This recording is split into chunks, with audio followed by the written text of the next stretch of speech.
Dragon Ball Super Card Game Masters North American Regionals is happening this weekend, and with the new promos available, which deck should you play? What's going on, guys? This is Damien from The Lookout, and today I will be showing you which 5 decks you should prepare for or play if you're going to the Regionals event.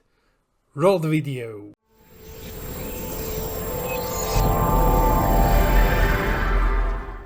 As with all of our videos, let's start with a breakdown. So these are my 5 meta decks. These are the decks that you're either playing or you're planning on beating on the next regionals event, the NA regionals, which is happening this weekend. So what to expect, what to beat. It's not gonna be all colors. Like, that's one thing that we have to accept. It's not gonna be all colors. Some colors just don't have meta decks at the moment. Deck lists are in the description, as well as our TCG Player affiliate link. If you wish to buy any of these cards, helps us out a lot. Let's go. The first deck on the list is SSB Vegeta. Now, you all know SSB Vegeta. This is one of the boogeymen of the format. This deck is keeping a lot of things in check. What is it for those of you who do not know? It's an hyper aggro deck. It has tons of free play. Like, this deck is playing 5 cards a turn or more, sometimes depend on the turn, of course, and your sequencing. It has amazing removal options. It can warp things ignoring barrier. It can minus things. So yeah, it has amazing removal options. It has some hand destruction elements with the Goku Rose, Goku Black. So it's not a lot, but it is light hand destruction.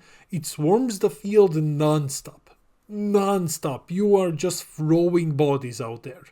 And one thing that it struggles against is yellow decks, especially taller yellow decks, like Nova. Vegeta will struggle into Nova, for example, or as we have seen in France, Frieza Swap can also have a good matchup into it. As for the deck list, we're gonna be taking a look at the one from the World Championship. A lot of these will be from the World Championship, so as you can see, you are running mostly the archetype. But you also have a couple of cool things here with the one cost Gohan from BT14, which can draw you cards when you combo with your leader's effect. You also have your Broly's, which allow you to play black cards. That enables Bardock the Tenacious, that enables the SS Cumber, the Evil Saiyan SCR, and then basically the rest is just, you know, standard Vegeta things. Yeah. Standard Vegeta stuff, pretty much. The deck is very, very self-explanatory to build. Now we have the American top dog, Nuova Shenron. Yeah, Nuova Shenron is insane. What does this deck do? First off, it draws like mad. It draws on both players' turns, which is huge, especially because you're not wasting a card from hand when you want to combo. That's great. It's a tall deck. It has huge cards. So think... not necessarily swarming the board like an aggro deck, but think more like 30k bodies. Like 30k bodies. Very, very tall attackers.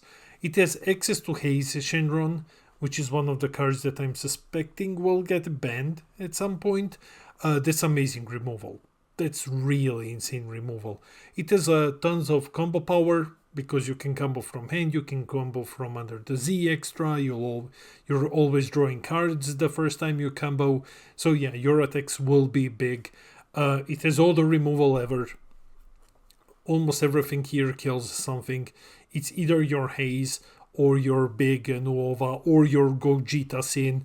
Everything kills something.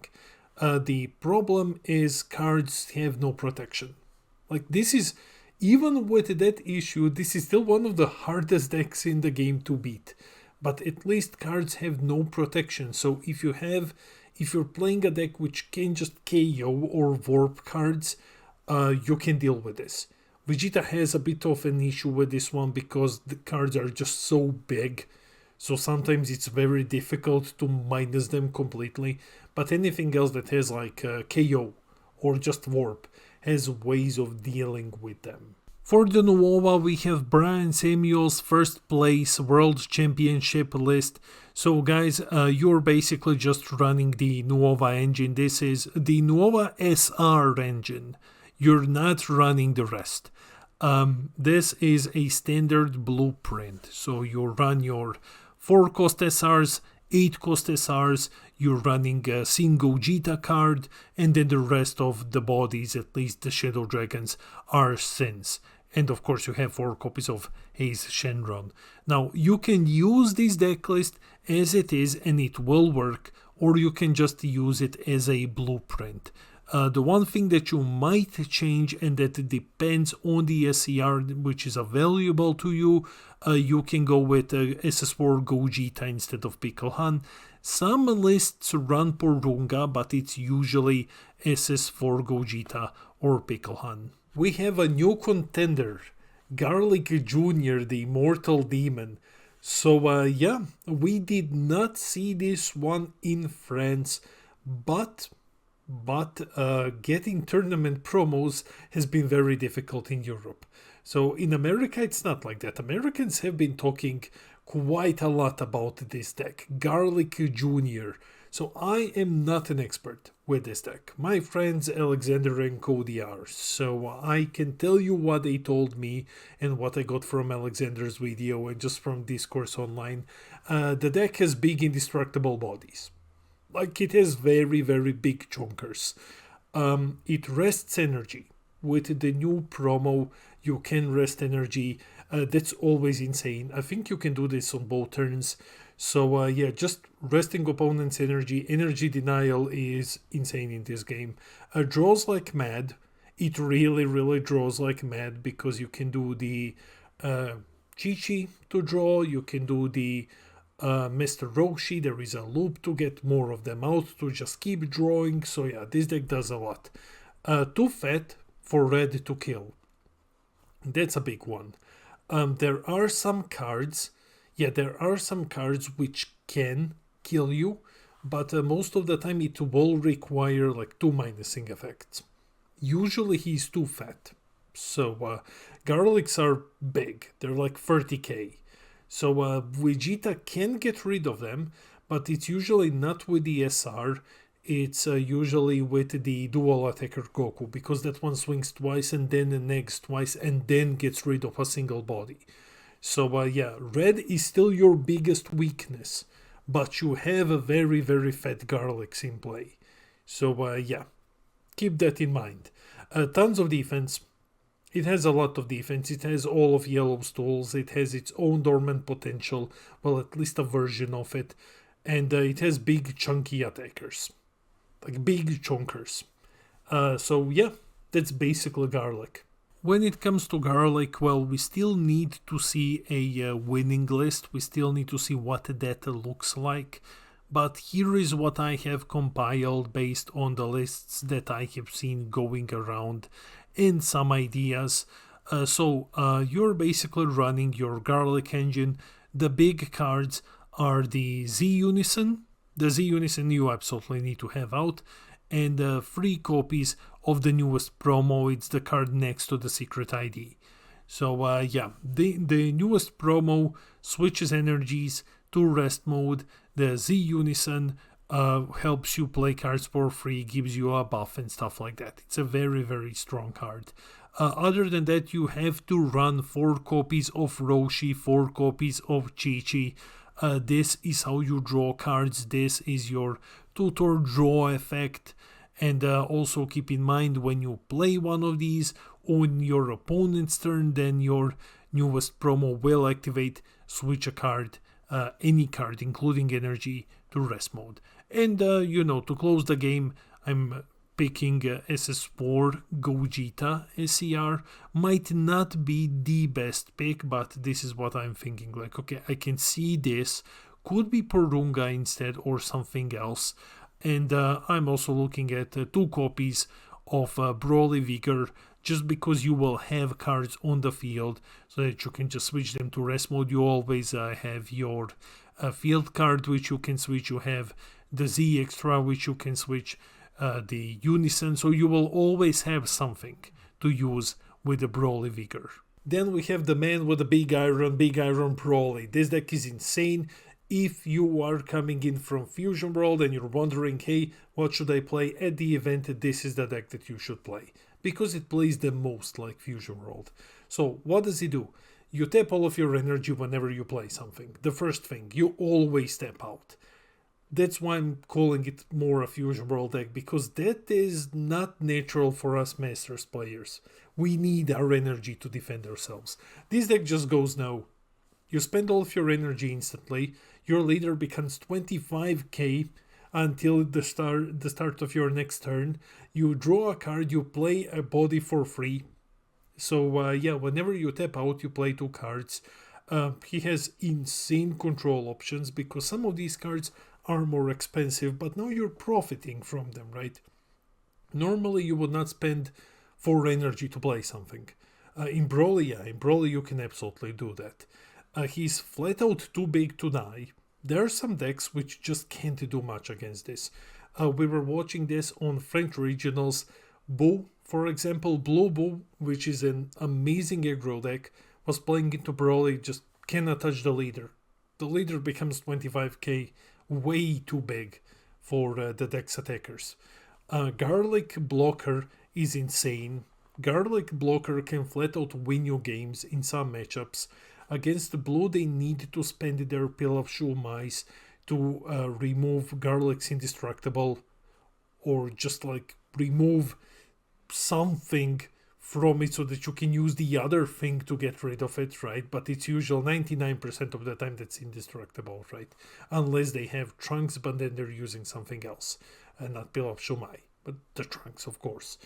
Or versus Black. Black cannot do anything to you unless they're paying, I think it's free energy for SS4 Gogeta. They're not doing anything. The only problem is, even with all of that, you have very limited defenses. You can't use floodgates, and that is huge. So keep that in mind. For the big Iron Broly, we have Ivan Serrano's list here, also from the World Championship. I think he played something very, very similar, if not the same, last weekend in France. So yeah, this is what the big Iron looks like. You play a lot of the engine, and then you just play good stuff like Belmod. You play Unison of Fury, Vegeta Unison of Fury. That's going to be a big one when it comes to Broly. That's gonna be a big card which you want out, because it can lock some cards out of attacking. It can buy you the time that you need to finish off your opponent, especially because you don't have traditional floodgates, and the SER is Golden Cooler. Now you can run something else, this list runs Cooler, but other than that, this is just a template. I suggest following it if you are completely new to the game or to the Broly. If you don't like this sort of a build, just include the archetype parts and then you can switch other cards around. The very last meta deck that I'm expecting to see is a Bojack. Now Bojack is quote unquote a meta deck. It's definitely the best blue deck in the game at the moment. In my opinion, it is the best one. However, this is not the one that is easy to pilot, but we have seen before that with the new support, this one can top, and it is a force to deal with. So what do you do with this one? So you combo cards from energy. You charge your battle cards and then you combo them from your energy, and then just replace the energy with the top card of your deck. Huge combo power. Like very, very big combo power. All of these either play themselves or they do something when you combo with them. Early game a ramp, turn 2 you're just ramping. That's great. Can awaken at high lives. This doesn't usually happen anymore because the game became too aggressive. But there are some slower matchups where you will be awakening at higher lives. Tons of energy manipulation, like I've said. You combo from energy, you replace with the top card of your deck, or you just kind of shuffle cards around. So a lot of energy manipulation, a lot of energy restanding. Great in the late game. He can struggle very, very early on, and he will struggle early on against like high aggro decks, but he's very, very good in the late game. In the late game, mid to late, Bojack becomes great, especially if you're playing some of these big end game finishers. Then you can actually go into the late game and just beat your opponent with them. Here we have another list from the World Championship. This is second place Blue Bojack, and I'm expecting a lot of these lists to be modeled by this one. So you have to run playsets of the new SRs from BT27. These are the cards that brought Bojack back into the competitive scene. Other than that, you're just running your standard Bojack engine. You have a lot of negates here. You have your Heroic Prospect as a floodgate. You have your Dimension Magic, though Bojack's effect locks you out of counters, so keep that in mind. You have your defending friends and stuff like that. And basically, you got the Z deck and the side deck. So I cannot say much about this one, because I'm not an expert in Bojack. But yeah, those of you who are, this is what the deck list looks like. That's it for the video. Let me know in the comments below which deck will you play at the event. I'm suspecting a lot of you will be playing Vegeta or Nova. That's usually how it goes in America, but I'm hoping to get, I'm hoping to be surprised with some choices. Like, I love watching top cuts and breakdowns and everything. I'm super excited to see what you guys are cooking. Anyway, let me know in the comments below. I read all of your comments. I try to respond to everything. I love our little community. And guys, a huge shout out to the Coffee Club, our lovely patrons. These are our $2 and up patrons that buy us coffee to keep this crazy content grind going. And guys, thanks a lot for your support. If you wish to join the Coffee Club, link to a Patreon is in the description below. And of course, finally, guys, hit those like and subscribe buttons, help us get to 6k subs when I'm gonna give away a booster box. This has been Damien from the Low Cut, and I'll see all of you in the next video.